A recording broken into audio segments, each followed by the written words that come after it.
Olá, bem-vindos ao segundo episódio do Pode Crescer, um podcast sobre maternidade atípica, neurodesenvolvimento, neurodivergências e tudo que essa jornada pode nos trazer. Eu sou Jennifer Bauer, fonoaudióloga e supervisora ABA e host por aqui. Hoje eu estou aqui com as minhas duas convidadas ilustríssimas, a Tatiana Croce, mãe do Noah, que é um menininho muito especial de 9 anos, tem diagnóstico de autismo. E também psicóloga clínica, né, Tati? Você tem essa formação. E estou também com a Dai, que é fisioterapeuta pediátrica, doutora em ciências da saúde e tem muito para contribuir com a gente aqui nessa conversa hoje. A nossa conversa de hoje vai ser sobre autismo, bullying e inclusão escolar. Fica com a gente. Bom, vamos lá, vamos começar a conversar. Eu vou começar introduzindo esse assunto, que eu acho que é um assunto super sério, né? A gente não pode deixar de falar. Bullying é sério em todas as instâncias, né? Mas a gente sabe que as nossas crianças com diagnóstico de autismo, elas estão muito mais suscetíveis a serem vítimas de bullying. E é óbvio que para fazer esse podcast hoje com vocês, eu fiz o dever de casa, né? Então eu fui estudar um pouquinho sobre os dados e o que a ciência nos traz a respeito de o quanto as nossas crianças estão mais suscetíveis ao bullying. E recentemente saiu um estudo que comparava irmãos, né? Então eram 2 irmãos e um irmão tinha diagnóstico de autismo e o outro não. E eles compararam as amostras e chegaram ao resultado de que as crianças, os irmãos com autismo, eles tiveram 63% a mais de porcentagem de casos de ocorrência de bullying em alguma faixa etária ali do seu desenvolvimento. Então, essa amostra esse resultado, na verdade, ele foi 3 vezes maior, né? Então, as nossas crianças, sim, elas estão num contexto de muito mais vulnerabilidade. Então, se faz cada vez mais importante que a gente tenha essas conversas e fale sobre esses temas.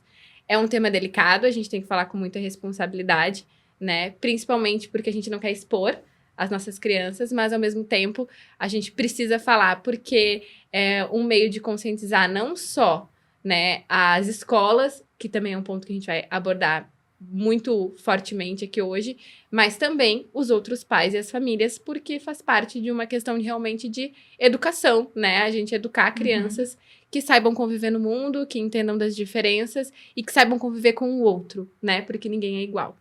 Então, vou começar abrindo as perguntas para Tati, né? A Tati recentemente teve essa vivência na vida dela. Sim. E conta um pouquinho pra gente, Tati, como que você começou a perceber que o Noah estava sendo vítima de bullying. Bom, o Noah estudava numa escola que ele era super feliz lá, na verdade. Estudou 2 anos lá, super bem, super feliz. Era uma escola que eu só deixava ele lá porque ele era muito feliz, porque eu não era muito satisfeita até com a pedagogia da escola, mas tinha esse lado. Só que na entrada desse ano, eu sabia que ia trocar a turma dele. Ele ia para uma turma que ele não conhecia ninguém. Sim. Então, eu já estava um pouquinho mais atenta, porque, né, a gente fica preocupado. Acho que qualquer mãe, né, mesmo que não seja típica, fica preocupada quando vai trocar de sala, não conhece ninguém. Então, eu já estava um pouquinho mais ligada.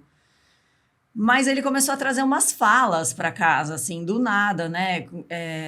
A gente que tem filho autista, a gente é muito acostumado com eles soltarem algumas falas aleatórias, né? E que muitas vezes a gente não dá muita bola, né? Achando que, tá só repetindo. Mas ficou muito, muito recorrente. Então, toda hora ele trazia falas assim: mamãe, eu sou desrespeitoso. Eu sou egoísta. Sabe? Ele começou a falar muita coisa ruim sobre ele mesmo. E ele é uma criança muito autoastral, assim. Tá sempre rindo, tá sempre feliz. Eu nunca tinha visto ele tão negativo assim. E ele começou a perder um pouquinho esse brilho que ele tinha, sabe? De estar sempre feliz e rindo, né? E disposto. Isso acendeu um pouquinho meu alerta, né? E eu tinha um profissional dentro da escola, né? Acompanhando ele, uma acompanhante terapêutica. Pedi para eu perguntava, né? Tá acontecendo alguma coisa? E inicialmente, não, mas foi um negócio aqui, foi um negócio ali. Ele começou a mudar muito o comportamento dele dentro da escola. E ele começou a a se bater, a jogar mesa, fazer muita coisa errada dentro da escola que não era o comum dele, assim, né? Então, todos os dias eu recebo um relatório, né, da clínica, me passando como foi o dia dele, e era todo dia notícia ruim, assim. Eu já comecei a ficar eu também comecei a ficar mal, porque eu falo, meu Deus do céu, o que está acontecendo, né? Todo dia, hoje bateu em não sei quem, hoje cuspiu em não sei quem, hoje derrubou a mesa, hoje não sei o quê, né? E rasgou papel. Tava muito estranho, assim. Aí pedi reunião na escola.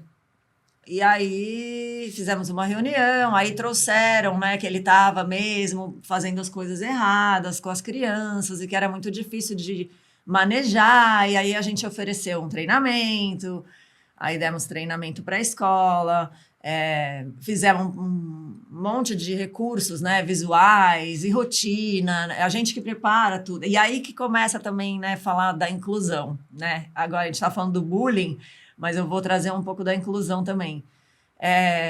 As escolas têm uma tendência a achar que inclusão é abrir a porta para o autista. Né? Então, eu deixei ele estudar aqui, eu deixei você trazer o seu acompanhante terapêutico, então eu sou inclusiva. Quando que, na verdade, isso não é mais do que a obrigação, né? Que, inclusive, é a obrigação da escola colocar um professor acompanhante, né? E que, no caso da gente, graças a Deus, a gente coloca o nosso, porque é menos uma batalha, assim, né? Para a gente guerrear. E, enfim, eu e a clínica, né, a Crescer, a gente preparou um monte de coisa, material adaptado, né? Rotina visual, cronograma de coisas, atividades com as crianças, porque protocolo a professora... de conduta para como agir, estratégia de regulação, era muitas. E assim, são coisas que não era minha obrigação, nossa obrigação fazer, né? Não é a gente que tem que mandar material, não é a gente que tem que se preocupar com isso, mas acaba sendo, sabe? E eu tô falando isso para levantar um pouquinho o alerta das escolas entenderem o que é incluir, né? Incluir é adaptar a escola para o aluno. Sim. Né? E, enfim, fizemos um monte de coisas para tentar minimizar esses maus comportamentos dele. Fizemos um ajuste na medicação dele. Aumentamos o remédio dele, achando que ele, sei lá, tinha crescido e o remédio estava pouco agora, então a gente deixou ele mais drogado, né? Medicamos ele mais, para ver se continha esses comportamentos que até então não estava entendendo muito bem por que estavam acontecendo. E aí, depois de todos esses ajustes que a gente fez, nada melhorou, eu comecei a reclamar da professora. E quando eu comecei a reclamar da professora, porque daí eu comecei a perguntar, né? Eu ia lá buscar e aí eu comecei a perguntar. Como foi hoje? Hoje ele fez isso, hoje ele fez aquilo. Aí eu comecei a perguntar, mas o que veio antes dele fazer isso? Né? Por que ele fez isso? Por que você acha que ele fez isso? Eu não estava vendo porque eu estava cuidando da turma. Eu tenho 9 crianças para olhar. 9. Uma sala de aula com 9 crianças. Começa por aí, né?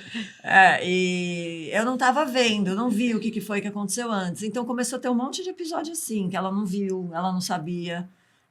E aí... E a gente tinha um período ali de final de dia que ele ficava sem AT. E geralmente, assim, a gente tinha uma tarde tranquila e no final do dia, quando ele estava desacompanhado... os episódios começavam a acontecer. Isso. E aí ela nunca sabia por quê. Aí eu pedi a reunião na escola. E a escola também nunca sabia por quê. E aquilo foi me dando uma angústia. Aí eu falei, eu vou começar a perguntar para ele, né? E nas terapias também, né? Vamos tentar trabalhar para ver o que ele traz, né? Porque também a comunicação dele não é a melhor do mundo, né? Sim. E até a interpretação dele do ambiente, assim, não é a melhor. E, enfim, daí ele começou a trazer umas falar que foi a professora. Mas quem que tá te chamando de egoísta? Quem que tá te chamando de desrespeitoso? Né? Quem falou isso? Palavras que ele não tinha ouvido de mim, nem, né, de lugar nenhum. Daí ele começou a falar, e foi a prof. Que falou, foi o fulano da sala que falou, foi a outra pessoa que falou, né? Aí eu comecei a entender que estava rolando um bullying por parte das crianças e um abuso por parte da professora. E aí eu pedi reunião de novo, né? E falei que não ia aceitar e provavelmente eles foram chamar a atenção da professora, né? Porque a partir desse dia, ela parou de falar com ele. Ela não se dirigia mais a ele. Então, teve um dia que eu cheguei na escola, ele estava totalmente desregulado, fui buscá-lo, né? E ele estava rolando na areia, quase comendo areia, tipo, buscando algum estímulo sensorial para tentar ficar bem. Assim, mas, nossa, rolando na areia, todo sujo o cabelo, e ela estava sentada a 3 metros dele, numa pedra, assim, com a mão no joelho, assim, olhando. E eu comecei a ver situações assim, né? Eu vi 2, 3, né? Sim. E daí já desisti, tirei da escola, mas assim, enfim, eu reclamei da professora, a professora parou de se dirigir a ele, ela se dirigia para corrigir a tarefa dele através da AT, para entregar os papéis através da AT, ela corrigia sem abaixar na mesa, assim, ela corrigia de pé, isso eu fiquei sabendo por causa das observações da equipe de terapia, né? Enfim, E aí a gente chegou naquele dia fatídico, né? Aí teve um dia que eu pedi pra Jennifer ir lá, né? De surpresa, assim, tipo, vai lá fazer uma observação, porque não é possível, né? Assim. E aí, nesse dia, acho que a gente teve alguns sinais de alerta de coisas que ele começou a falar. Por exemplo, ele não queria mais ficar aqueles minutos finais sem a AT. Ele não queria mais ficar sem AT. E era uma coisa que a gente tava num processo até de pensar em diminuir, né? E aí ele começou a não se sentir seguro mais. Falava, quem que vai cuidar de mim quando ela for embora? Ele começou a pedir para eu ficar na escola. Até que chegou no ponto de que ele, naquele dia, ele não aceitaria ficar na escola se eu não ficasse também.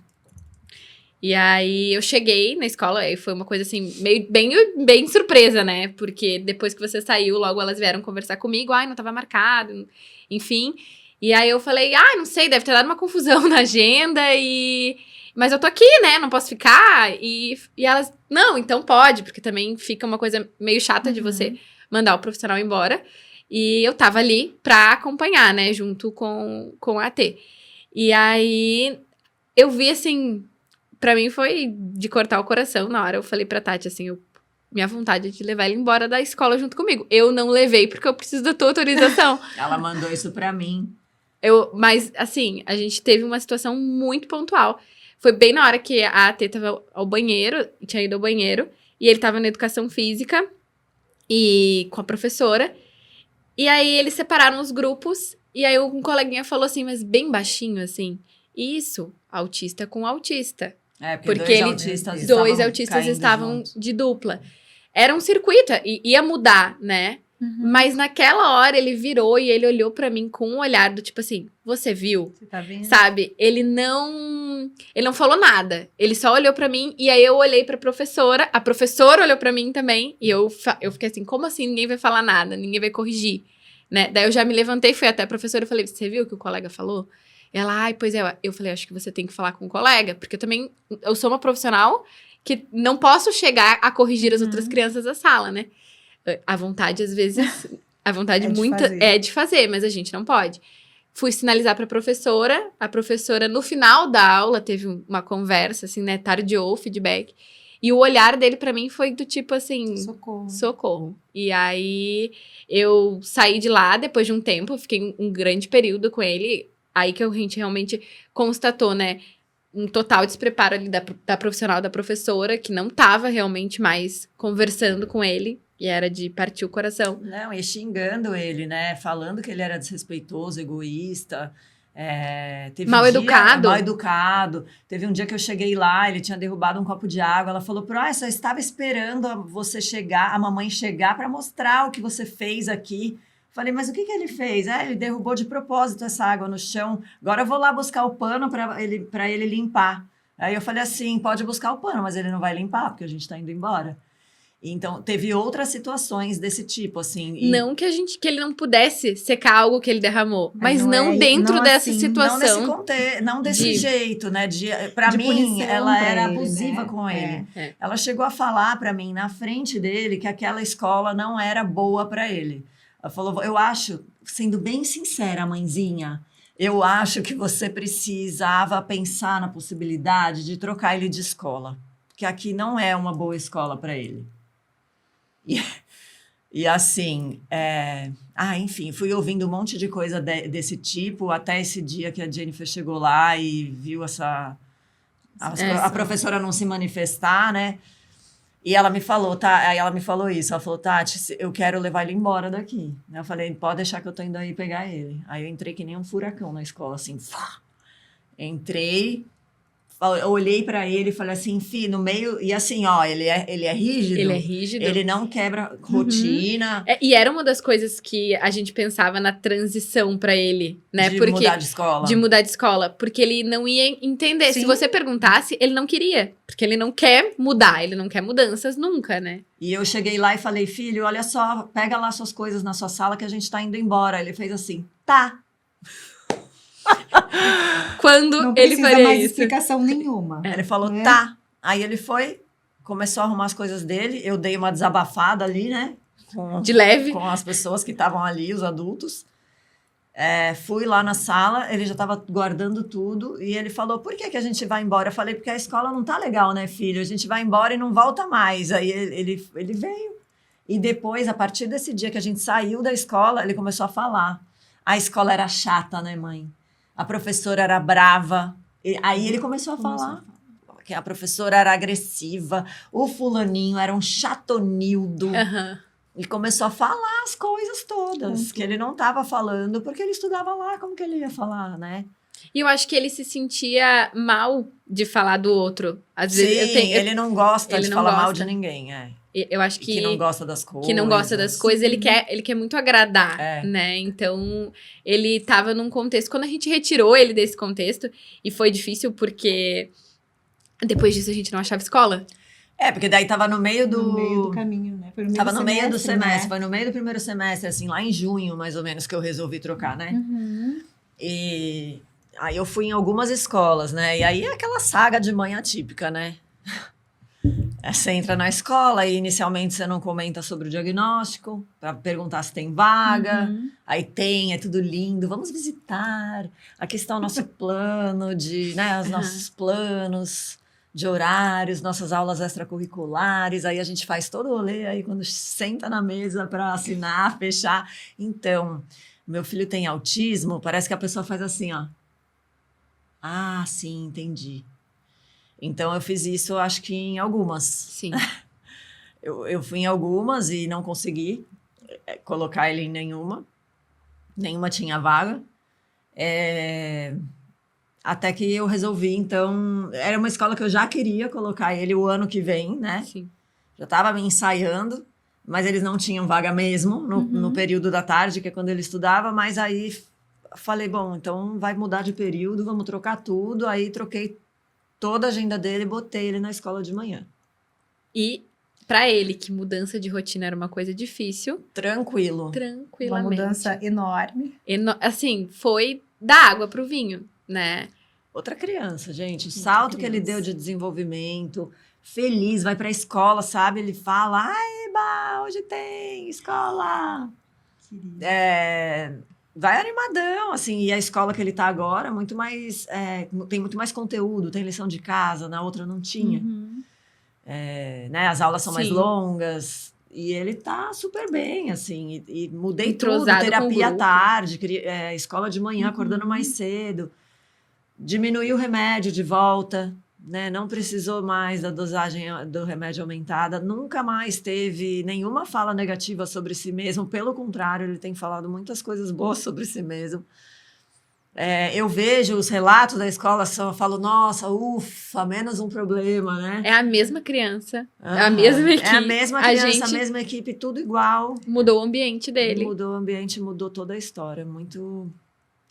É muito louco, né? Porque é uma coisa que a sociedade precisa entender, assim. As escolas precisam entender, mas isso não é só na escola, né? Sim, na aula de qualquer lugar do luta, é mundo. na natação, é no clube, é na praia, é no condomínio. Em qualquer lugar, né? Se as crianças tratam mal, no meu condomínio, por exemplo, eu não desço mais com ele. E olha que eu parei de descer já tem um bom tempo. Ele era bem menos desenvolvido, não entendia tão bem os contextos, e mesmo assim ele parou de querer descer. Por quê? Porque ele descia, as crianças saíam correndo. dele, assim, não queriam brincar com ele, iam brincar e deixavam ele para trás. E as mães, coitadas, aí eu também tenho que falar, por isso que precisa ensinar. Precisa As mães informar, ficavam, né, ô Tati? filho, chama o Noah, né? Chama ele, põe ele para brincar com vocês. E não é isso, né, que a gente quer. A gente quer que a criança entre no mundo do Noah, né? E não E que queira participar da brincadeira. queira que ele participe, né? Sim. Adapte a brincadeira para que ele possa entender o que eles estão fazendo, né? Então é um trabalho de formiguinha mesmo. E quando a gente fala assim, né, o autismo, a criança com autismo estar mais suscetível à criança ou adolescente, a gente pensa em alguns aspectos. O déficit de habilidades sociais, o déficit de comunicação que pode estar presente. Em habilidades sociais, às vezes pode até ter, mas ao mesmo tempo, assim, não tem tanta cognição social, não vai compreender aquelas nuances, né? Vai ter uma dificuldade realmente de se inserir de uma forma fluente ali dentro de uma conversa. Os hiperfocos também são um ponto de dor em alguns momentos, né? Porque eles podem ficar muito hiperfocados em conversar sobre um tema e ter desenrolar muito numa conversa a respeito desse tema. E em determinado momento, se não tá dentro do hiperfoco, não é interessante, né? Tem as dificuldades, assim, por exemplo, né? Essa semana mesmo, né? Ele tem 9 anos. Os meninos de 9 anos jogam futebol. Todo mundo joga futebol. E ele não consegue jogar futebol. Para ele é difícil entender as regras. Eu até ia falar isso essa semana com os terapeutas, ainda não consegui, não deu tempo. Mas de tentar ensinar para ele as regras do futebol, pelo menos as regras, né? Porque ele quer jogar. E aí, como ele sabe que ele não dá conta de jogar, ele tá querendo jogar no Videogame. Celular. E aí ele fala para mim, mamãe, hoje eu vou jogar bola. E é no celular. E ele fala que ele vai jogar bola. E ele sabe, né? A gente foi na praia outro dia com um amiguinho, filho de uma amiga minha. Eles estavam nadando, super legal no mar e tal. Aí chegaram outros meninos, eles foram jogar futebol. Acabou a brincadeira pra ele, sabe? Dá mó dó, né? E por que eu tô falando do futebol especificamente? Porque daí eu vou entrar um pouquinho na tua área. Sim. Porque ele tem dificuldade, né? Motora mesmo, né? Ele tem uma hipotonia, uma musculatura um pouquinho mais fraca, ele não tem a coordenação que precisa, né? A destreza, a agilidade, destreza, né? né? De correr e chutar. Nem eu tenho. Aí depois que você tem filho com autismo, você vai vendo, né? Que você tá cheia de traço também. Mas enfim, ele não consegue fazer, né? E isso atrapalha também na inclusão, certeza. né? Sim. As dificuldades. E tá aqui a melhor pessoa. E eu já ia puxar um gancho pra fazer essa pergunta, porque eu acho que ela é super relevante, de como que as dificuldades motoras, elas influenciam ali na interação social. Então, é uma conversa que dá pano para manga, assim, né? Porque, principalmente a Tati colocou muito bem a questão da idade, né? As crianças com autismo, mais de 80% vão apresentar algum grau de hipotonia. Né? Eu ainda brinco que esses outros 20 que não apresentam é porque não avaliaram direito. Né? Porque, assim, a hipotonia, ela é uma realidade, ela é uma dificuldade enorme que as crianças têm, né? E assim, ela traz dentro das questões sociais e do comportamento e da interação com outras crianças algumas questões que a gente consegue observar de longe, tipo isso. Eu tenho um desejo, eu quero jogar bola, isso muito me interessa, mas o meu corpo não responde à minha vontade, ao meu desejo. E assim, ele sabe jogar no joguinho, então ele tem noção do que é, né? Mas na hora do corpo responder, a resposta não vem conforme ele deseja. E isso é uma coisa assim, a gente observa crianças ali mais ou menos a partir dos 4 anos que eles entram nessa fase que é muito motora, né? E criança menor, a gente quando observa dentro de um contexto de grupo, por exemplo, nesse contexto da escola, criança pequena, o atraso motor ele não fica tão claro. Né? E aí eles vão crescendo, vão desenvolvendo outras coisas, daí as brincadeiras começam a ficar mais rápidas e mais robustas e mais estruturadas e mais cheias de regra, né? E assim, até mesmo dentro do futebol que tem assim, ou você vai pelo lado, ou você vai pelo meio, ou você fica para trás, ou você defende a bola, você tem infinitas possibilidades de movimento dentro de uma brincadeira. E a partir ali dos 4 anos é quando as crianças começam a entrar nessas brincadeiras com muitas características motoras, o pega-pega, o esconde-esconde, né, que pra gente, que aprendeu lá pequenininho, a gente nem tem noção do tanto de recurso motor, fora todo o resto, né? Porque daí tem que juntar a Tem que dificuldade juntar motora tudo. com a dificuldade de compreensão, com a dificuldade social, Com a dificuldade sensorial. tudo junto, Tudo né? junto, tudo junto. Porque, assim, chutar uma bola não é só chutar uma bola, né, Uhum. Tati? Então, tem toda uma questão, inclusive, de visão do todo, do espaço que o corpo ocupa, né? São várias questões ali que acabam envolvendo. E aí, quando a gente começa a pegar a criança ali a partir dos 4 anos, que esse motor tá bombando, e tá bombando de atividades muito, de movimentos muito amplos, né? Muito grossos e muito finos também, os atrasos começam a ficar mais aparentes. E aí, uma coisa que eu sempre falo, e eu sempre pontuo quando vem criança de 4 anos para cima, falo assim, a questão é o quê? Que como a hipotonia, ela traz dentro da característica dela, ela tem um delay no início do movimento, né? Então, a criança demora para iniciar o movimento, e depois que ela inicia o movimento, tem uma dificuldade de permanência na contração muscular.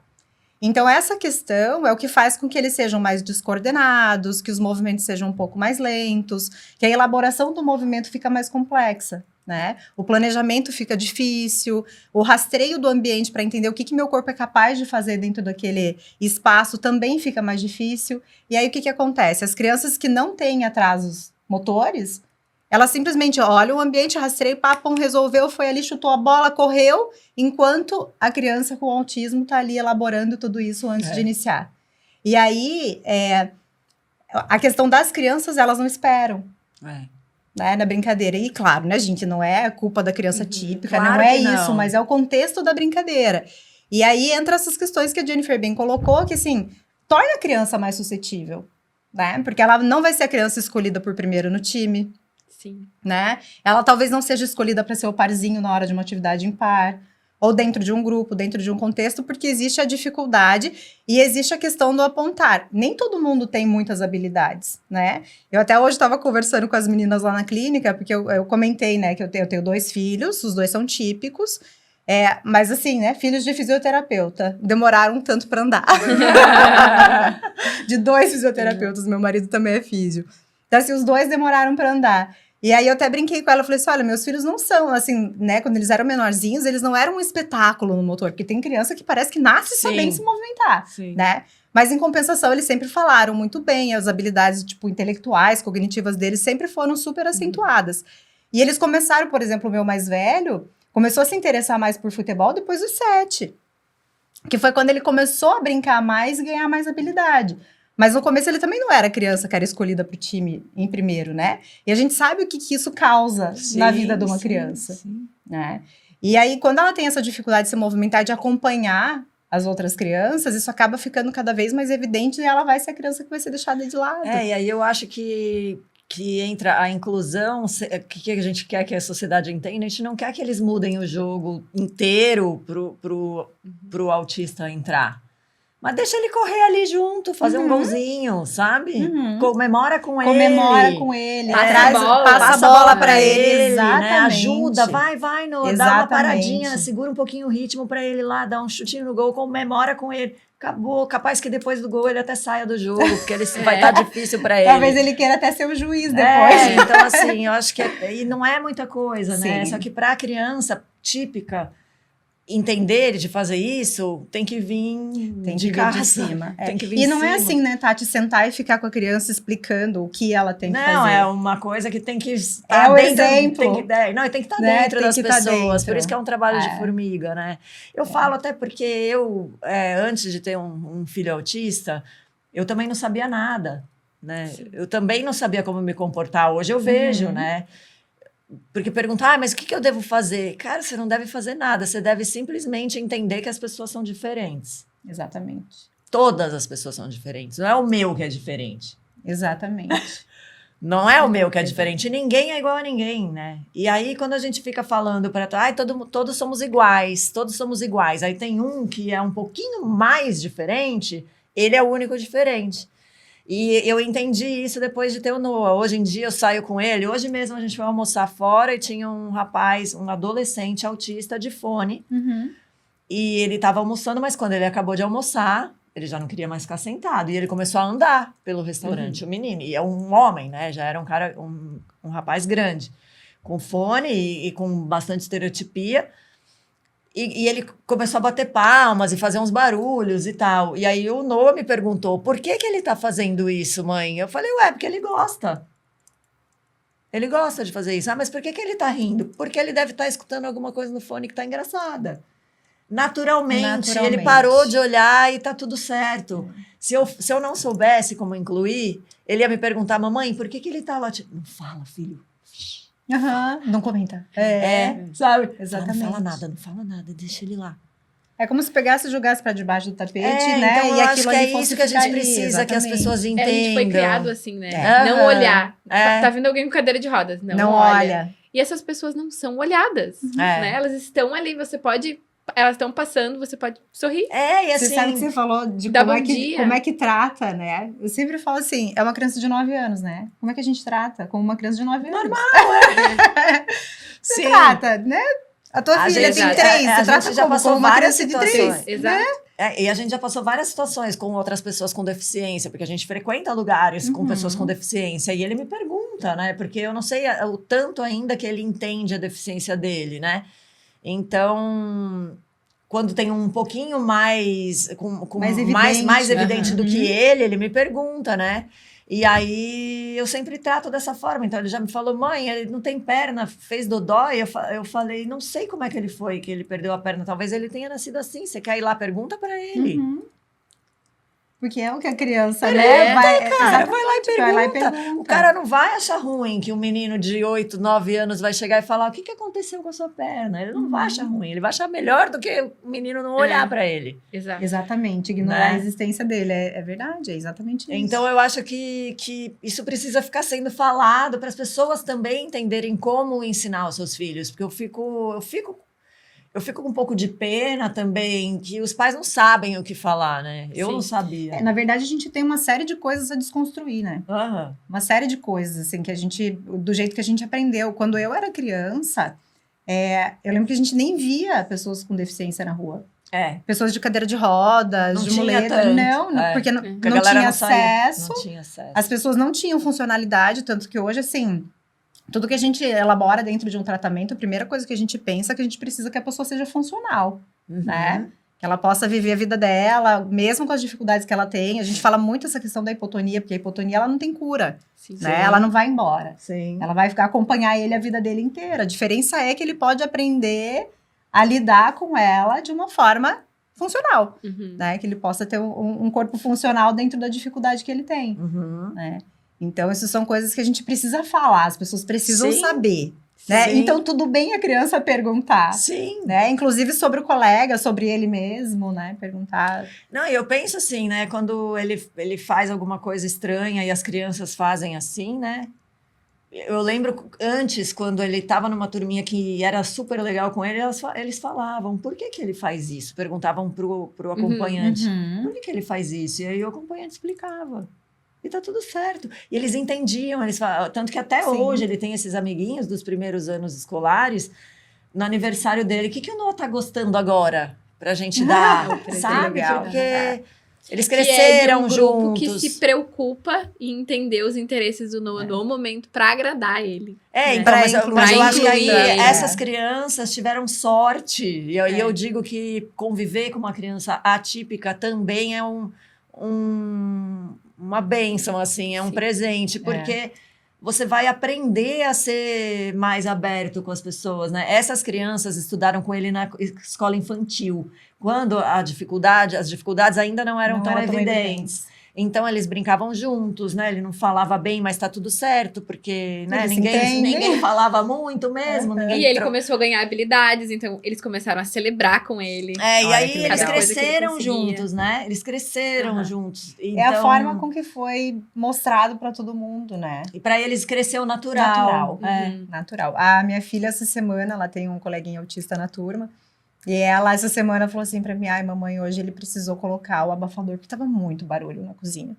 Eu achei uma graça, assim, sabe? Eu falei, é essa percepção mesmo, de que usar um abafador ali no momento de contexto de grupo, tá tudo certo. E eu acho que é importante quando a gente fala de bullying, né? O bullying, sim, a gente precisa tratar para resolver rapidamente, porque ele gera impactos profundos, assim, né? Na formação do indivíduo, na autoestima, na visão que a criança tem sobre ela mesma. Porque ela tá aprendendo sobre ela. Ela ainda é criança. Então, assim, o que ela vai ouvindo sobre ela vai ficando dentro dela e ela vai atribuindo uma verdade. Daqui a pouco ela tá acreditando que ela realmente é aquilo, Sim. né? Então, a gente precisa, assim, tratar rapidamente quando uma situação dessa acontece, mas mais do que isso, a gente precisa prevenir, né? Com certeza. Então, a prevenção, ela é fundamental. E aí, a gente tem meios de prevenir que são, assim, básicos, né? Primeiro, que a gente desenvolver repertório nessa criança. Então, é uma criança que precisa desenvolver melhor a comunicação, a gente vai precisar treinar a interação social, vai precisar de grupo de habilidades sociais. Aí, quando a gente organiza uma parte da intervenção, organiza a autonomia, aí entram as habilidades sociais, entram outras demandas, né, Tati? A gente tava todo momento, assim, equalizando o plano terapêutico para a demanda atual, porque a criança está crescendo, né? Sim. Então, a gente precisa dar esse repertório para ela, a gente precisa ensinar ela a fazer leitura social dos outros, a gente precisa dar habilidade motora para ela, mas a gente também tem que educar esses outros, né? Porque não é só a criança que tem que aprender a se encaixar ali naquele grupo, né? O grupo tem que aprender sobre essa criança. E é um processo, assim, que eu fico muito feliz quando a escola tá aberta para vivenciar, porque a gente oferece treinamento para todas as crianças. Todas as crianças que são atendidas hoje na Crescer, a Crescer oferece um treinamento para toda a equipe de professor, sem custo nenhum. Eu te pergunto assim, não cabe na minha mão o número de escolas que aceita. Eles não querem, porque eles não conseguem reunir todas as crianças. Eles têm que pagar hora extra. Porque eles têm que pagar hora extra para os professores, para eles estarem lá, né? Então, evita tanta coisa, né? Tanta coisa. E assim, você explicar realmente para a equipe da escola e também, assim, explicar para as crianças. A gente faz ações na sala de aula. A gente explica para as crianças as dificuldades que aquele coleguinha tem. E a gente coloca as crianças como agentes que podem nos ajudar. Então, eles começam a perceber. Olha, você viu que ele não tá mais tendo esse comportamento? Ou, gente, tá muito barulho. Ele não vai gostar. Ele tem sensibilidade auditiva. Eu tenho uma criança que ela é nível 2 de suporte hoje, né? Ela evoluiu dentro dos níveis de suporte. E ela tem mais dificuldade de comunicação. E ela tá numa turminha que ela tá inserida desde sempre, assim. Ela cresceu junto com essa turma. E entrou um coleguinha novo nessa turma. E ela se desregulou. E esse coleguinha ficou assustadíssimo com o que aconteceu com ela. Por que ela tá assim? Por que ela tá chorando? O que tá acontecendo com ela? E aí o colega falou assim, não, ela só se desregulou, ela vai sair um pouquinho. Imagina, um pitoco. Uma outra criança. Ela só se desregulou, ela vai sair um pouquinho, ela vai relaxar e ela vai voltar super bem. Você já vai ver. E aí, tudo isso acontece, essas crianças vivenciam isso, né? Então, o quanto a gente precisa realmente educar as crianças e educar também esses pais, né? A gente, graças a Deus, eu falo, no ano passado, foi imposta uma nova lei, né, sobre o bullying e sobre o cyberbullying. Então, hoje isso foi criminalizado e a partir é claro, crianças, né, menores de 12 anos não é crime, mas a partir dos 12 anos é uma infração criminal. E dentro dessa lei está prescrito que os pais têm que responder pelos atos dos seus filhos. E eu acho que essa vai ser a principal medida que vai nos ajudar a realmente mudar o cenário do bullying no nosso país. Porque enquanto a gente só fica jogando para a escola, que também é muito responsável, vale a pena a gente falar, porque eles estão lá vendo as situações chegam para a equipe, às vezes, quando a gente tem um AT, né, a gente consegue saber, quando a gente consegue entrar, a gente consegue saber, mas na grande maioria das vezes, quando as crianças já estão desacompanhadas, as situações chegam pelo relato da criança e o relato do professor. Então, a percepção da escola está muito importante.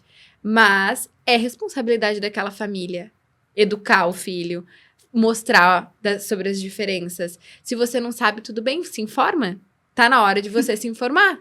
Então, hoje é 1 a cada 31 crianças. Então, assim, tá na hora de vocês se informarem. Já vi estudo de 1 para 19, hein? Então, assim, a gente é já... É uma realidade, né? É uma realidade, tá na hora da gente se informar. Não dá mais para um professor dizer que ele não tem experiência com criança com autismo, que ele não tem conhecimento. Aí a gente vai entrar num assunto bem amplo, porque vai virar uma questão de saúde pública, vai ter que ter, né? Vai ter que ter na formação desses professores, né? Vai ter que mudar muita coisa. Né, Tati? Porque se a gente for parar para pensar, assim, a gente não tá falando de uma coisa de agora. né? Não. Nem o autismo e nem o bullying, né? Que as coisas foram sendo estudadas, elas foram ganhando nome. Mas, assim, são situações, como você bem falou, são coisas que têm que ser prevenidas. A gente não tem que esperar acontecer para tomar uma atitude, Sim. né? A escola não tem que esperar, a família não tem que esperar. Não, e você vê, né? Agora nessa escola nova que ele tá, não teve um dia que ele teve uma questão. Nada. E a gente vê muito pelo comportamento, né, Tati? Que nem você colocou ali no começo, que ele começou a falar dele, né? Se colocar numa situação onde ele era uma pessoa... E começou a se bater cabeça na parede, começou a, tipo, e as coisas ter não são uns do comportamentos nada, né? Autolesivos. A gente sempre... É uma coisa assim... Para qualquer coisa que aconteça... Sinais de ansiedade. Alguma coisa aconteceu dedo. antes. Comer dedo. Você vê, isso não é do nada. Não é a medicação que tá... Não, então, e a gente que tá inadequada, né? Um comportamento, ele não vem aleatório. Não. A gente até fala muito dessa questão, por exemplo, assim, da permanência da criança na sala, né? A criança que precisa levantar, que as pessoas questionam, né? Do porquê que precisa levantar e dar uns pulinhos e fazer uma estereotipia, andar na ponta do pé, alguma coisa assim. Se eu olho para a criança dentro de um contexto desse, que ela precisa daquilo e os outros conseguem entender que aquilo é uma demanda que ela tem para regular o corpinho dela, que cada um faz de um jeito, né? Sim. Cada um tem uma forma de fazer. Todas as pessoas precisam de alguma forma se regular em algum momento diante de alguma situação. Aí, de novo, a gente entra na questão que com as crianças com autismo fica mais evidente. Sim. Né? Porque ele precisa se regular muito mais entre também, muitas aspas, fora do padrão, né? Tudo é demanda. Exatamente, tudo é demanda. E aí, assim, quando a gente olha para uma situação dessa, se a gente não olhar para o que veio antes, esse negócio de permanecer sentado, que isso é uma briga que eu tenho com muita escola, e eu dou supervisão no país inteiro. Escolas do país inteiro compram essa briga, porque, por exemplo, tá dentro da aceitação da criança... A gente entender que de tempos em tempos ela vai precisar levantar, ela vai precisar se mexer, pra ela conseguir dar conta do corpo dela, pra ela ficar sentada fazendo alguma coisa. Sim. Né? E aí, se a gente não para olhar para essas coisas no contexto geral, a gente precisa olhar para tudo. Falou no início, é social, é sensorial, é motor, é cognitivo, é em tudo na vida da criança, né? Relação família, relação escola. E aí eu fico pensando, assim, a escola que não aceita um treinamento ou um espaço que não consegue olhar para essas necessidades, vai se preparar para prevenir o bullying como? Não como? Vai ter que esperar acontecer para tomar uma atitude? Ou, tipo assim, vai ter que a mãe ir lá na porta da escola e falar para alguém se ligar que as coisas estão acontecendo? Né? E tem muita gente dentro de uma escola olhando. Muita. Inclusive as crianças. Que né? podem ser agentes que podem fiscalizar essas ocorrências, né? E agora a gente tem falado cada vez mais sobre as crianças, né? É fundamental que as crianças entendam como essa conduta é errada e quais são as condutas positivas. O que é ser amigo, sabe? Porque às vezes a gente fica ensinando na turma, assim, né? Como o que é exclusão e tudo mais, mas o que é ser um bom amigo? Isso tem que ser trabalhado com as turmas. Quais são comportamentos que a gente considera legais uns com os outros? Como que vocês vão se acolher? Porque vocês são um grupo, né? E aí a gente tem ali panelinhas, geralmente, dentro de sala de aula. E a gente tem as crianças que estão praticando bullying porque elas estão buscando, sei lá, desenvolver uma liderança, uma posição dentro daquela sala, né? Mas a partir do momento em que a gente educa essas crianças sobre o que é o bullying, essa criança que pratica o bullying, ela não vai exercer uma liderança lá. Sim. Porque não vai sobrar espaço pra ela. As crianças vão saber que aquilo tá errado. Exatamente. E é isso, é saber que tá errado. É saber que tá errado. E a partir do momento que eles sabem que tá errado, eles mesmos começam a se corrigir. E esse comportamento começa a se modificar, assim, né? Mas eu queria trazer esse gancho do permanecer sentado. Explica pra gente, Dai, por que é difícil permanecer sentado pra uma criança que tem a hipotonia? Bora, eu adoro falar sobre isso. Ela sabe, ó, por isso que ela... Eu já falo sorrindo porque eu sei o que vem aí. Eu já brilho os olhos, assim. Então, vamos lá. Voltando um pouquinho pro contexto da hipotonia, lembrem que, assim, quando a gente vai permanecer numa posição, né, a gente tá sentado, em tese, a gente tá relaxada, mas o nosso corpo, sim, tem vários músculos trabalhando ao mesmo tempo para que a gente consiga permanecer sentada, tenta o ambiente. No meu caso, agora que estou falando, então eu preciso de um espaço para o meu diafragma trabalhar, para sair minha voz e tal, né? Para a gente manter essa postura, a gente precisa de uma coisa que se chama tônus, além da força muscular, né? São coisas diferentes, isso é pauta para outro podcast, né? Mas a gente tem essa questão da tonificação da musculatura, que é ela que faz a manutenção da nossa postura. certo? Então, para eu permanecer sentada, pensa que um bebê demora lá de 6 a 10 meses para completar a posição sentada dele, certo? Então, com 6 meses, se a gente bota um bebê sentado, ele já consegue controlar o tronquinho dele. Até os 10, ele vai desenvolver todas as reações de equilíbrio para se manter sentado. Então, olha o tempo que demora para o nosso corpo receber essa força, essa tonificação para conseguir permanecer em uma postura. Isso a gente podia até chegar, tipo, você até falar na posição de pé. Vamos parar no sentado, porque é onde a gente vê, né, mais claramente a dificuldade das nossas crianças. Então, assim, tem que estar tonificado para eu conseguir manter, né? Então, eu posso chegar na postura e eu tenho que manter essa tonificação para poder manter a postura, para eu poder pegar alguma coisa que está fora do meu alcance, para eu poder levantar o meu braço para apontar alguma coisa, para eu poder levar o copo até a boca. Então, eu tenho que estar com esse meu tronco tonificado o suficiente para eu ter mobilidade com os meus braços e com a minha musculatura para eu poder trabalhar. O que acontece na hipotonia? Então, às vezes, a criança chega na posição sentada, tanto que a gente, quando eu faço avaliação, por exemplo, é muito normal as mães falarem que começaram a perceber isso mais pra frente, porque o bebê chega na posição sentada, né? O bebê, a criança com autismo, ela chega na posição sentada, né? Chega a andar, enfim, né? Ela evolui dentro dos padrões motores. Mas onde aparece a dificuldade é nisso, é na manutenção das posturas. Então, se manter sentado tem um custo muito alto. Tanto que a gente começa a observar adaptações da postura. É aquela criança que está sempre sentadinha lá no cóccix ou no sacro, né? Tá sempre com o corpinho soltinho, o abdômen mais protuso. O Noah, que é magrinho, a gente vê, né? O abdômenzinho, a barriguinha ali que aparece e tal. E isso acontece por baixa tonificação. Então, essa criança precisa ou ficar se ajustando o tempo todo. Então, sai do W, vai pro side sitting, que é a posição de sereia, né? Que é as duas pernas pro mesmo lado. Eles sentam muito sentadinho no cóccix, com as duas pernas longe do corpo. A mão sempre apoiada no chão, mesmo que ele queira brincar, de alguma forma ele vai ter que procurar um suporte, né? Então, a criança começa a mudar de postura muitas vezes, porque o tempo de permanência em uma postura é muito curto, né? Que a musculatura aguenta ficar, é muito curto. Aí, o que acontece? O tônus, ele é regulado pelo movimento. Então, a criança, eu falo, né, que o nosso corpo, assim, ele é extremamente sábio, né?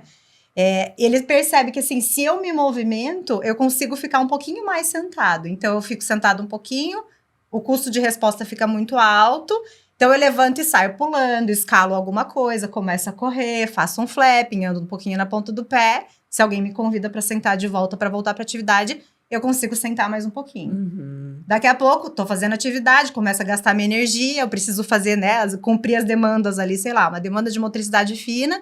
Enquanto isso, eu tô tentando regular o meu corpo para ele se manter sentado, mas eu tenho outra coisa que eu tenho que dar atenção.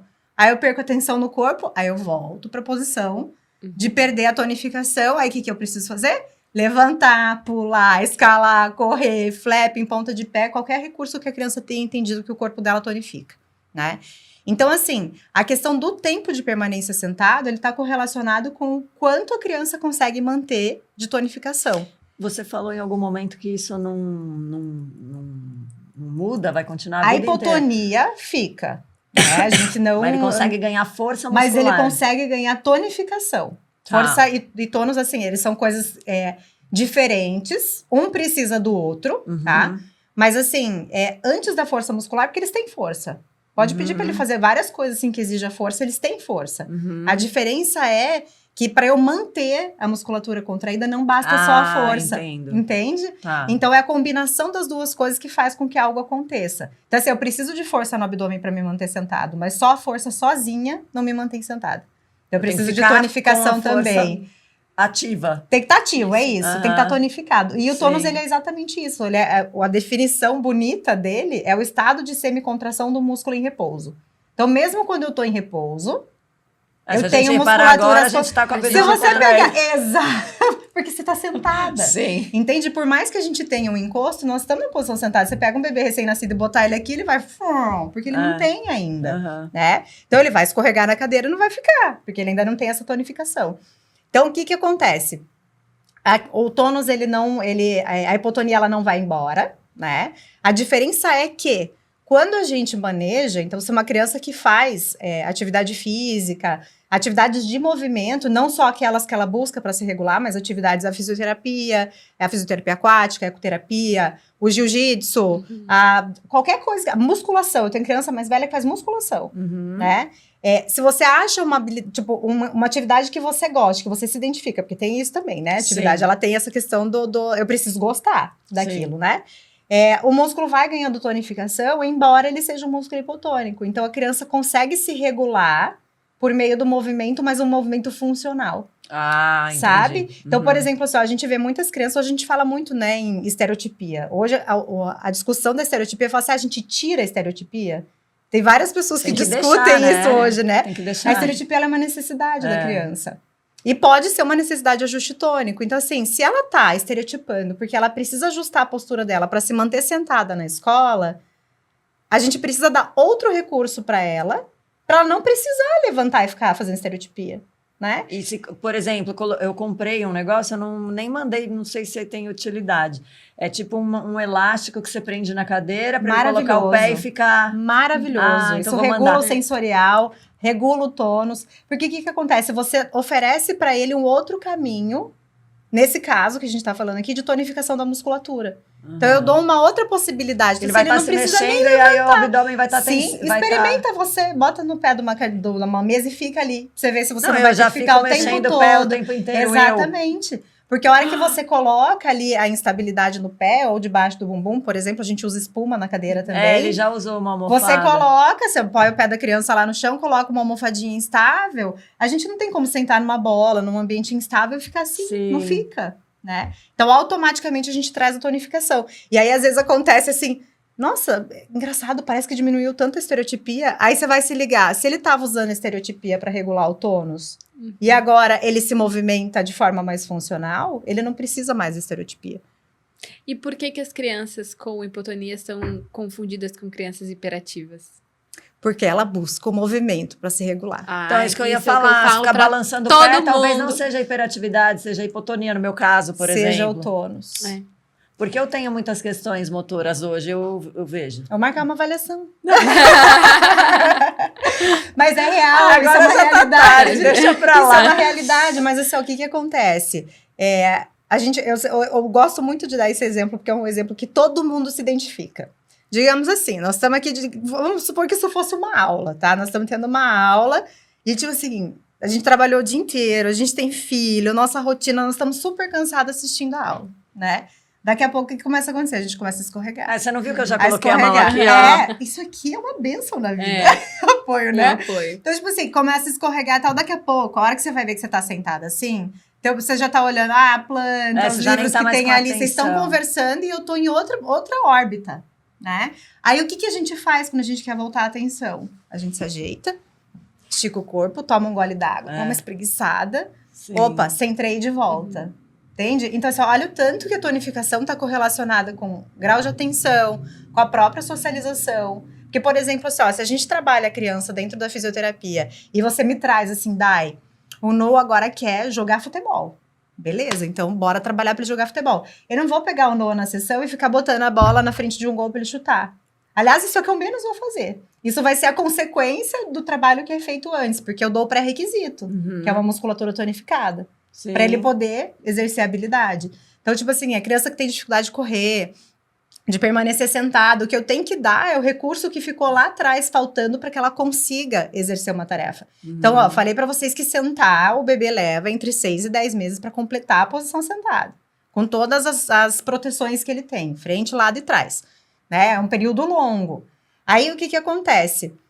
Para eu permanecer sentado, e para eu pegar, por exemplo, um bebezinho de 6 meses, a gente posiciona ele sentado. Se o brinquedo estiver fora do alcance, ele consegue rodar o tronco para pegar, tá? Consegue rodar o tronco, aí um pouquinho ele cai, daqui a pouco ele começa a colocar a mãozinha, roda o tronco e pega. O que acontece com as crianças com hipotonia? Se eles precisam fazer isso e pegar do outro lado, eles não conseguem, porque eles não conseguem manter essa tonificação. Sabe? Então, o que eu, enquanto físio, tenho que pensar até lá pra frente pro desenvolvimento? Escovar os dentes, pentear cabelo, né? Porque eu tenho que tirar meu braço de perto do corpo pra fazer isso.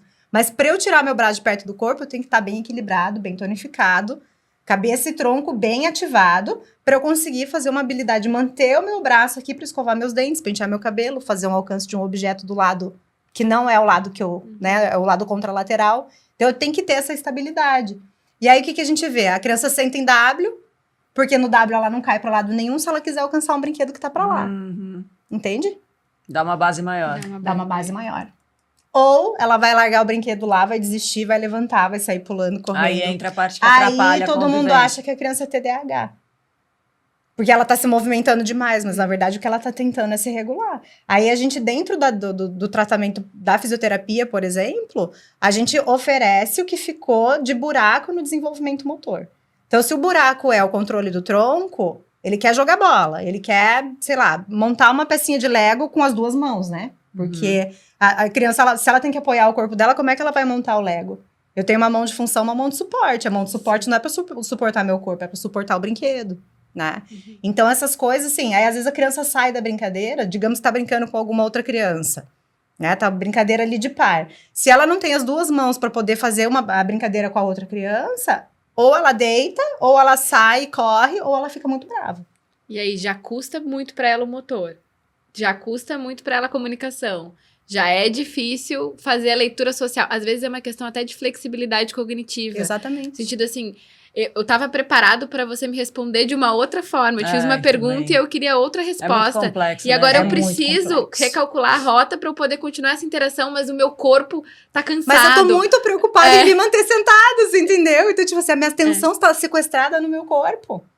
Onde eu devia estar dando atenção para o que você tá me falando, porque realmente Sim. recalcular a rota requer atenção, né? Para você trocar a tua resposta ali, você precisa de dar atenção. E você só consegue responder a algo se você não estiver preocupado com outras coisas. Sim. Tanto que esses recursos que a gente faz de colocar no pé ou colocar o assento e tal, a gente faz isso, a gente minimiza Uhum. o básico, né? Então, tipo assim, o sensório motor é a base da pirâmide de aprendizagem, Sim. né? Então, a gente minimiza os danos sensório-motores para a criança poder fazer aquilo Prestar que ele tá atenção. A preocupação dele agora, com 9 anos, Mas- é fazer a tarefa dele ali. Na escola. Então, ele não precisa ficar preocupado se o corpo dele tá dando conta, porque ou ele cuida do corpo ou ele cuida da tarefa. Pois é, exatamente isso. Por isso que investir no motor é fundamental Oh. pra gente ter toda a base. É a base, É a né? base. É a base. O sensorial e o motor são a base. São a base. São a base. E assim, falando em criança, as questões motoras, elas realmente, assim, têm uma fase da vida da criança que é ela que tá lá, assim, gritando, Sim. né? Porque muda o brincar, né? Muda o brincar. Muda, eles começam a brincar de uma forma Com o corpo. com o corpo, Muito totalmente motora. motora. Essa Eles já fase que quase ele tá, não né? conversam mais durante a brincadeira. Eles estão correndo e é tudo em movimento. Tudo em o tempo movimento. todo. E aí a brincadeira, a regra mudou da brincadeira e eles nem perceberam ainda, porque eles estão tentando performar motoramente ali na brincadeira, assim, né? É. E muitas vezes, assim, daí vai lá e chuta a bola errado. Aí o colega já acha que, você é muito ruim. Uhum. E aquilo já vai. Aí ele já não é Aí, escolhido em pro muitos time e aí vai, né? Começa também a não querer mais ir, né? Sim. Sim. Quero Começa a brincar evitar. sozinho, quero fazer outra coisa. Uhum. E aí fala, mas é que eles gostam de ficar no mundinho deles. Não é que eles gostam de ficar no mundinho deles. É que tá muito Exatamente. difícil para ele ficar no mundinho de vocês. Né? É. De novo, a gente entra nisso, assim. A gente sempre vai cair no mesmo Sempre lugar. vai cair no mesmo sim, lugar. sempre vai cair. Porque se a gente estiver falando de inclusão, a gente acaba caindo no mesmo A lugar. gente sempre Sempre vai no mesmo cair no lugar. mesmo lugar, né? Eu falo assim, eu conheço o meu filho, eu posso falar do meu. Para ele, tudo é custoso, né? Então, assim, é isso que você estava falando. Comer é custoso. Mas ele não Escovar os come dentes, sozinho. Cara, ele sabe comer sozinho, mas é custoso O pra tanto de ele. energia que ele gasta pelo fato de ter hipotonia é 3 vezes maior do que uma criança de 9 anos. Sim. Típica, né? Então, assim, realmente, para ele comer sozinho, a gente volta para isso, né? Não Para é eu só sentar e o tônus comer. também, né? Não, é é pegar o todo o negócio, resto. acertar na boca. E às vezes você quer conversar com ele enquanto ele come. Tipo, que é um momento Que de é uma o momento interação exatamente social. da família, né? É fim do dia, às vezes. Já tá cansado. Já tá cansado. Envolve muitas coisas. E aí a gente sempre tem que pensar nisso. O custo é maior, né? Então, às vezes, o evitamento, isso que você fala, eu não quero, eu não vou, né? É porque eles sabem que tem um custo, Sabe? né? Eles têm essa percepção. Tanto sabem que quando precisa regular o movimento, regular o tônus, eles se movimentam, Sim. né? porque sabe que é custoso permanecer ali. E assim, né? Tanto a gente tem que adaptar as coisas para criança, mas a gente tem que adaptar as pessoas para entender Aí as eu acho que necessidades é isso, daquela assim, é uma criança, geração né? que vai ter que nascer ainda, sabe? Acho que o que a a gente gente tá no está processo. construindo agora é para a próxima geração que Sim. vai vir, assim, né? Então, eu penso que, sei lá, crianças, adolescentes de agora já estão começando a criar um pouquinho mais de consciência sobre a neurodiversidade. Sim. Eles vão ter filhos e eles vão passar diferente para os filhos dele, né? A esperança Assim é seja. essa. Porque eles já estão, desde agora, tendo... Eu também acho. É assim, e a gente não pode parar de acreditar, né? A gente não pode parar de falar. Não Então, pode. assim, toda oportunidade que a gente tem pra falar, e realmente o podcast, ele tá a esse serviço, da gente falar sobre esses temas, e isso ficar gravado para que mais pessoas possam escutar, e a gente possa movimentar outras regiões do Brasil, do mundo, porque, assim, tem muita gente que ainda não sabe. Tem muita gente que, às vezes, não entende, sabe, o que é a rotina de uma criança com autismo. Por que a criança tá cansada? Por que às vezes, não vai entregar uma tarefa de casa no dia, sabe? Por que ela precisa levantar de tempos em tempos? E, às vezes, pensa assim, mas o colega, ele sempre pode tudo. Ele pode sair da sala a todo momento. Não é, ele não sai a todo momento. Ele tá saindo E não é que ele pode, ele precisa, né? ele precisa Então, sair, e ele tá precisando sair de 25 em 25 minutos. Tipo assim...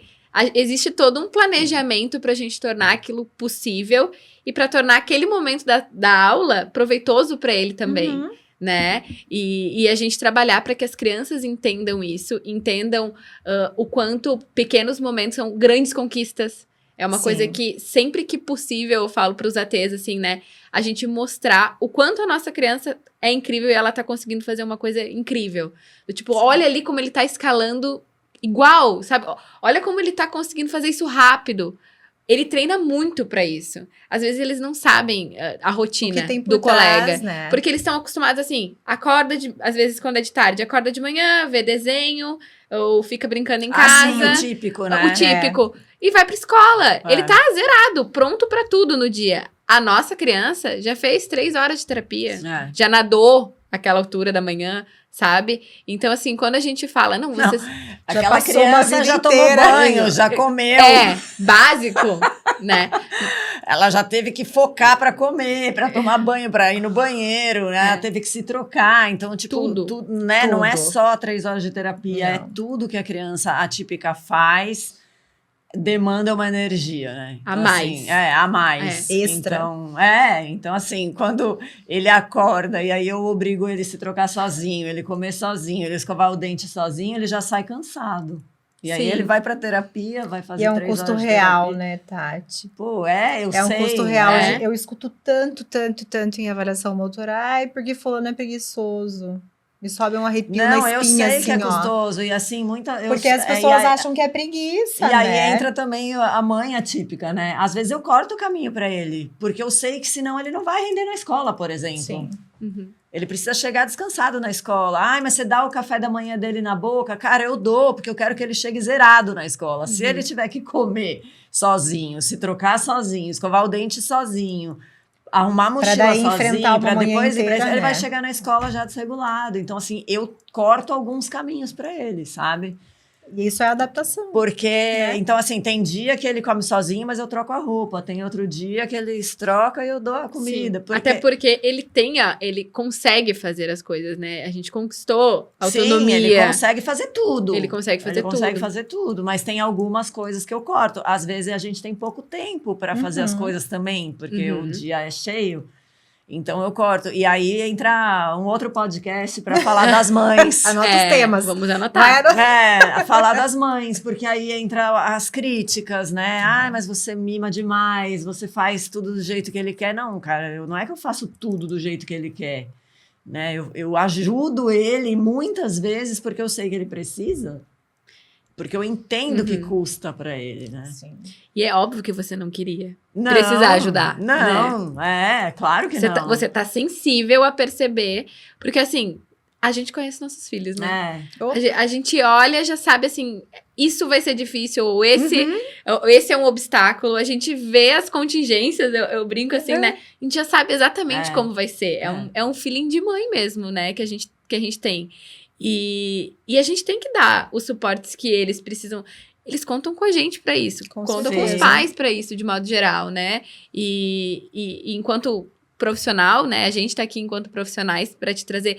A gente tá aqui para dar suporte para vocês, né? Para dar suporte para você entender como pode cortar caminho para ele, quais caminhos pode cortar, de que forma a gente pode facilitar os processos e que base que a gente tem que trabalhar para ficar cada vez mais fácil, né? Você falou uma palavra tão chave aí, sabe? No Bobat, eu até brinco que o Bobat dentro da físio é o carro-chefe, assim, né? Da pediatria. E assim, o Bobat, ele foi desenvolvido em 1940. E eu falo que é antigo, mas é super atual. Você falou uma palavra assim, ó. Nós, terapeutas e pais também, o nosso papel é de facilitador.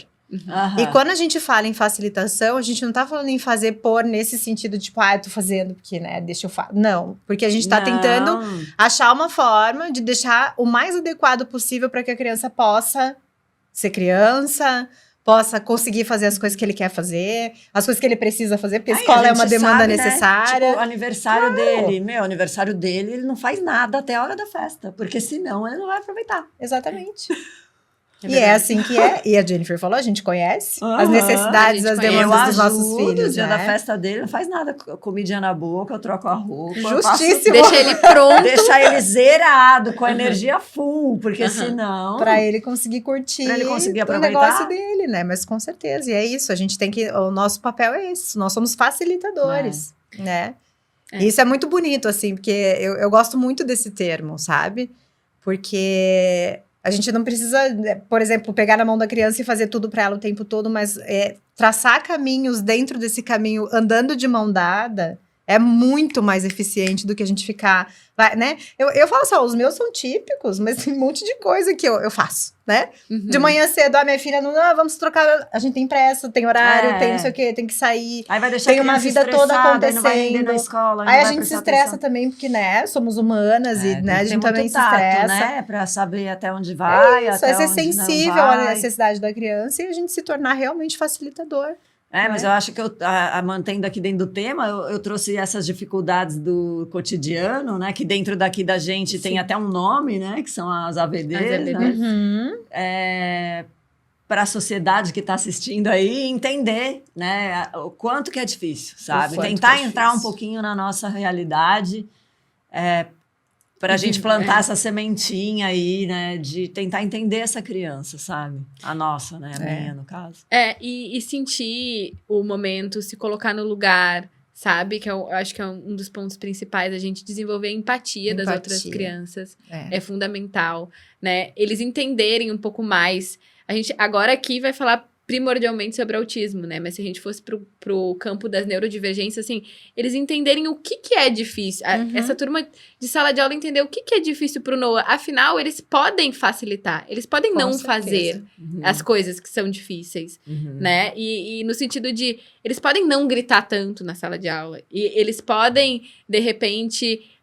antecipar alguma coisa que eles querem fazer na brincadeira pro Noah. Sim. E quando a gente explica, eles fazem. As crianças começam a fazer isso de uma forma tão natural e tão bonita, né? Porque as crianças, elas são seres que estão aprendendo a interagir também, né? Então, eu acho que o nosso papel é dar apoio, é garantir a segurança das nossas crianças dentro das escolas, né?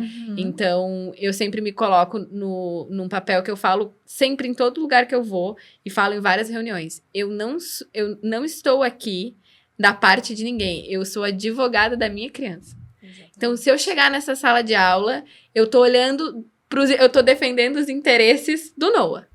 Então, assim, eu entendi que pra escola é difícil. Eu entendi que você tá com 9 alunos. Eu entendi que... Eu ainda falo assim, né? 9. Pensando no meu filho que tem 30. Eu entendi. Eu sempre falo assim. Só que não é porque eu te entendi que o Noah deixa de precisar disso. Exatamente. E você precisa fazer. Porque se você não fizer, como vai ser? Né? Então, a gente tem que se colocar nesse papel de que não é uma opção. as nossas crianças estão aqui, elas merecem estar. E É elas um direito, é um né? direito Uhum. delas estar. E elas precisam ser plenamente acolhidas. E a né? empatia começa nos adultos, né? Começa nos adultos. Quando o professor consegue dar modelo. Quando o professor explica a situação que aconteceu Sim. para a turma de um jeito de que isso não foi errado, né? Não é que ele só se desregulou, mas podem ficar tranquilos, turma, ele já vai se acalmar. Gente, a gente pode baixar também um pouco o volume. Ou, gente, a gente pode tentar relaxar a turma. Hoje o Noah tá numa turma que ouve música enquanto faz atividade. Que Sabe? delícia. Ele tá num lugar em que os colegas levaram presente pra ele. Ele tá. A assim, professora fez uma reunião antes dele chegar, Sim. né, um Ah, dia que legal. antes, explicou para eles como ele era, né, Tudo. quais eram as dificuldades, o que ele estava apresentando de comportamento inapropriado naquela época, que eram palavrões muito, Sim. né? Uhum. E eles receberam ele com presente, fez toda a diferença, toda né? a diferença. Tanto que quando as férias chegaram, o pânico dele era que ele fosse voltar pra escola antiga. Ele falou, não, mas e aí agora? Eu vou embora, Vai não volto acabar? mais? É. Ele não Imagina, queria ele não as queria. férias. Ele queria continuar. É. Né? Então, isso é prova de que dá pra fazer bem feito, sabe? Dá pra fazer de um jeito que essa criança seja feliz nesse ambiente e é nosso dever fazer isso, né? Então, a gente, enquanto equipe terapêutica, tem que sair da clínica, tem que ir na escola, sim. Não dá pra você ser supervisoraba do computador. Levanta, vai lá, muda toda a tua agenda, você tem que ir lá ver o que tá acontecendo. O AT tem que relatar todos os dias, a gente Uhum. tem que ter uma comunicação aberta com a família, porque aí flui, né? E a gente tá vendo fluir, né? Sim, nossa. E a gente tá vendo ele feliz. Isso reflete, tá feliz. Agora ele fala que tá feliz. No final, eu vou mandar pro pessoal da edição pra vocês verem o áudio dele falando sobre a escola nova. Esse áudio, eu acho que ele enche o coração de qualquer um, sim. assim. Ele fala o Felite pra gente representar muito, porque a gente viu ele totalmente abatido, né, por essa situação. A gente passou por um período em que, se a gente propusesse algo legal na sessão de terapia, ele dizia que não precisava, né? Ele chegou a falar isso pro professor, não precisa me agradar, porque eu não sou legal. Ele estava realmente acreditando que Ele estava realmente Olha. acreditando. E hoje ele tá empoderado de novo, né? Super empoderado. Vai se Bonitinho. apresentar na feira de ciências, tá sabendo Bonitinho. tudo, tá contando sobre a feira para todo mundo, né? Não É. existe limite para onde a gente vai chegar, Não mesmo. né? E nem limite para o que a gente vai fazer, porque eu falo assim, ele tem uma mãe muito guerreira, disposta a tudo por ele, uma leoa, entrou lá naquela escola naquele dia, Nossa. pronta para Entrei que nem uma enfrentar. flecha, assim, ó. E isso para ele também representa muito. Claro. Tem gente aqui para te proteger, sabe? Sim. Isso não vai acontecer. Você não merece isso, né? E ele tem uma equipe pra olhar pra ele também e perceber e não, cara, você é legal, não, cara, você é divertido. E ele é uma das crianças mais divertidas. Ele é. Ele é muito engraçado. Ele tem um senso de humor, ele é um senso de humor perspicaz. É. Assim. As piadas dele são sempre Ele inteligentes. é engraçado. O jogo né? de mímica. Você já viu ele jogando mímica? Não Incrível. acredito. Incrível, ele é muito bom. Ele é em muito mímica. bom. É. Ele é muito bom. Ele é muito bom. Ele em fez mímica. esses dias um macarrão, tá? Numa mímica. E deu pra E entender. deu pra entender que era um macarrão. Como? É o Noah. Isso aqui não vai, né? Não, eu não posso imitar agora. Mas A assim, gente não tem como imitar. não tem como imitar. Mas foi uma coisa assim, ele fez tão rápido com o corpo Ele dele, foi fazendo assim, e ó. aí ele se enrolou. E Você tá brincando. as crianças Aham. acertaram. E Aham. todos acertaram. Ele é o melhor no Imagem e Ação. Que bonitinho. E é um dos preferidos dele. E é um dos Ele preferidos. sempre volta. Porque ele sabe que ele é bom. Ele sabe que ele é bom. O boneco de neve derretendo. Você não tem noção. É. Que Ele- fofo. Ele É voa, incrível. ele é incrível. Então, assim, tem tudo pra esse mundo ser Ele tá dele. muito bonitinho, ele tá empoderado. Ele fez até uma lista das qualidades outro dia, Ah. quadro dos elogios. Ele botou tudo assim, respeitoso, gentil, tipo, Sim. tudo ao contrário daquilo que Daquilo ele que ele tinha tava aprendido. Gente, isso. a gente tem que encerrar, mas eu queria que vocês deixassem uma mensagem pra quem nos assistiu. E, de repente, assim, Tati, eu acho que pra você seria bacana o que você gostaria que as pessoas que conhecem o Noah soubessem sobre ele? Porque eu acho que talvez isso seja o sentimento de muitas mães, assim, né? Gente, o Noah é uma criança super sociável. O que eu diria, eu acho, num geral, assim, né? representando os autistas, assim. No meu caso, ele não desistiu ainda, né? Ele quer muito fazer parte, ele quer muito brincar junto, ele quer muito ter amigos. Ele tá com 9 anos, ele quer muito virar pré-adolescente, sabe? Ele fala que ele quer ser pré-adolescente. O que ele vai fazer quando ele for adolescente? Então, assim, muito provavelmente todas as crianças devem pensar isso com 9 anos, né? O que será que eu vou fazer quando eu for adolescente? Mas elas não falam porque elas têm filtro social, ele não tem. Então, eu fico sabendo o que ele está pensando, né? Mas o que eu diria, assim, dê espaço para ele viver com vocês, outras crianças, né? Dá espaço para ele fazer parte, assim, porque ele é igual a vocês, só que com mais dificuldade, né? Mais dificuldade para falar o que ele está sentindo, mais dificuldade para entender o que vocês estão fazendo, mais dificuldade para se mexer, mais dificuldade... né, para se comunicar, para falar, para às vezes tem questões, né, com barulho, então o barulho atrapalha o que ele está ouvindo. Ele tem mais dificuldades, mas ele é igual a você, lá no fundo ele quer as mesmas coisas, né, que você, assim. Tô emocionada. No fundo ele quer as mesmas coisas que as outras crianças querem, né, então os pais têm que entender isso, assim, para ensinar para essas crianças deles que eles têm mais dificuldade, mas vamos tentar colocar ele para dentro, né? Sim. Vamos tentar botar ele dentro da panelinha? É verdade. Eu acho que é isso, assim. E você, Dai, o que você quer deixar de recado para quem está assistindo? Equipes terapêuticas, porque isso vai pro mundo, né? Isso vai pro mundo. Vou falar uma coisa que eu sempre gosto de falar para todo mundo, assim, em conversa, em supervisão, em atendimento, que assim, sejam sensíveis às crianças, né? Criança também tem necessidade básica de vida, né? Quer pertencer, quer ser feliz, quer tomar água sozinho, né? Quer levar a escova de dente à boca, quer escovar o cabelo, quer fazer o que os outros estão fazendo, querem brincar. E acho que pra gente, enquanto adulto, assim, a gente tem uma responsabilidade muito grande em olhar para isso, né? Sim. E quando a gente pensa, eu também fico emocionada com essas coisas, porque assim, é um trabalho que, assim, ele não é tão complexo quanto ele parece. Não. Né? Você ser sensível à necessidade de alguém, sabe? Isso é empatia, isso é você olhar para o próximo, isso é você acolher as suas necessidades sem se desvalorizar e acolher as dos outros e combinar essas coisas, né? Então, acho que, assim, terapeutas, mães, pais, qualquer criança, enfim, qualquer pessoa que conviva com seres humanos, sejam sensíveis. Acho que a gente falou a mesma coisa, só que você falou mais bonito.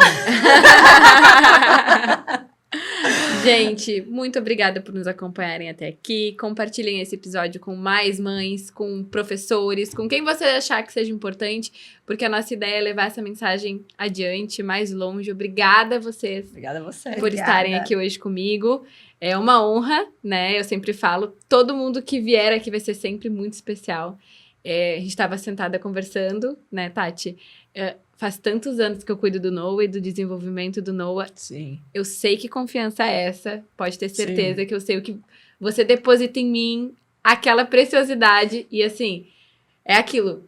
Pode ficar tranquila, porque quando eu estiver olhando por ele, eu vou estar olhando como se eu estivesse olhando pela minha. Sim. E na hora, só não pego e tiro da escola, porque eu não posso. Porque eu não pode, porque tinha que ter uma autorização por escrito. Porque, pra mim, naquele momento, ele era meu, eu queria botar ele aqui, ó, Sim. e carregar junto comigo. Proteger. E proteger. Então, pode ter certeza que eu sei o tamanho dessa confiança, já são muitos anos de relação. Obrigada. Eu agradeço, né?